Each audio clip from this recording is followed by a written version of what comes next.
from what I hear, the arguments by the ED's counsel in court, they are placing all the communication exchanges.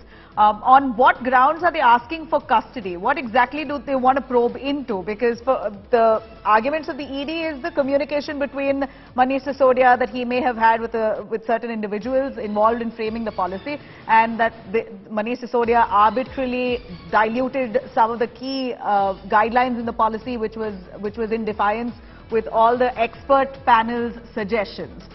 This was done with corrupt intent. So this is largely communication exchanges that's being presented as argument by the Enforcement Directorate. But when it comes to money laundering, on what grounds is the ED pushing for his custody today? Any transaction trail that they may have found that they're asking for his extended custody?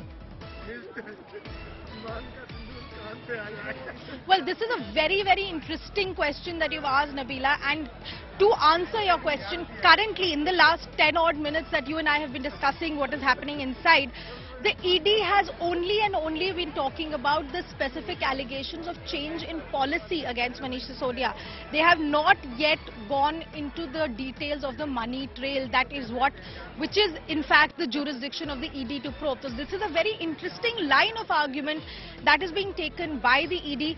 They are currently laying the background of what has happened. They're currently laying the entire background and network and framework of their arguments about how the policy was changed, what Mr. Sisodia's role in changing the policy, etc. was.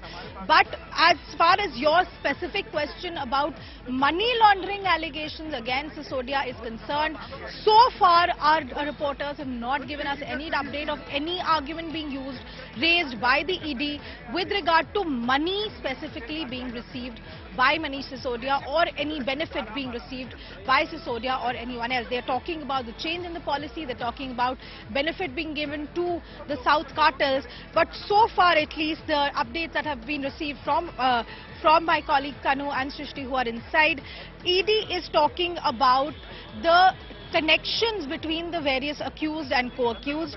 ED is talking about now that funds were transferred from Hyderabad to Delhi. So just as you've asked this question and just as we're discussing this issue of money laundering, the ED has finally come to the point of its own investigation where they're saying that K. Kavita, the BRS leader, had met Vijay Nair in Delhi and funds were transferred from Hyderabad to Delhi. So clearly, the ED is now going to be talking about the details of the monetary transactions that they have been investigating.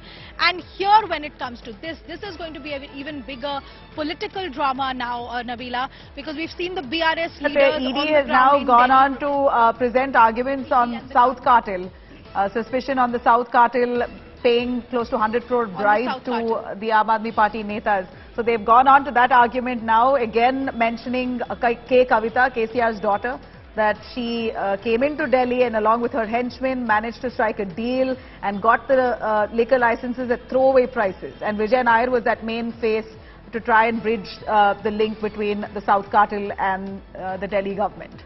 Tell us more on that.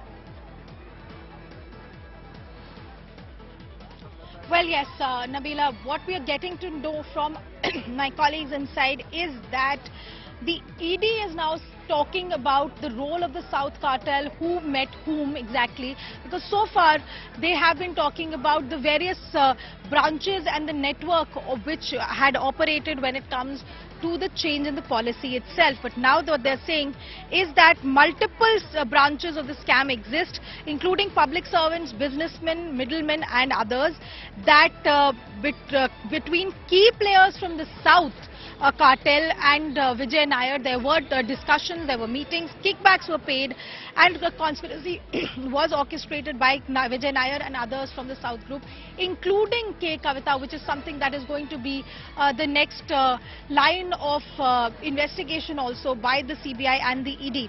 Now, the ED is now reading out WhatsApp chats between K. Kavita and Vijay Nair. They're also saying that they have been investigating the trails of money that was given in Hyderabad to the Aam Aadmi Party, and they are saying that Vijay Nair was responsible to make sure that this money transfer happens smoothly, that now they're also reading out the statements which have been given by other co-accused and witnesses, including Buchi Babu Gorantla, who is said to be, alleged to be, the chartered accountant connected to K. Kavita. They're saying that there was a political understanding between Manish Sisodia and K. Kavita, that there was, because of that, there was a coordinated moves that were made, that Nair was acting on behest of the Deputy Chief Minister. So now, Nabila, we are looking at the ED sort of laying out the entire framework of the conspiracy as such, even though they are yet to give details of the money trail that they are looking into, but they are very clearly saying that they have found money trails, transfer of funds between Hyderabad and Delhi, meetings between Aam Aadmi Party leaders and BRS leader K. Kavita. They're saying that there is evidence, including witness statements, WhatsApp chats and money transfers between Hyderabad and Delhi. Excuse me. That is why this entire line of argument by the ED hold on to your breath there.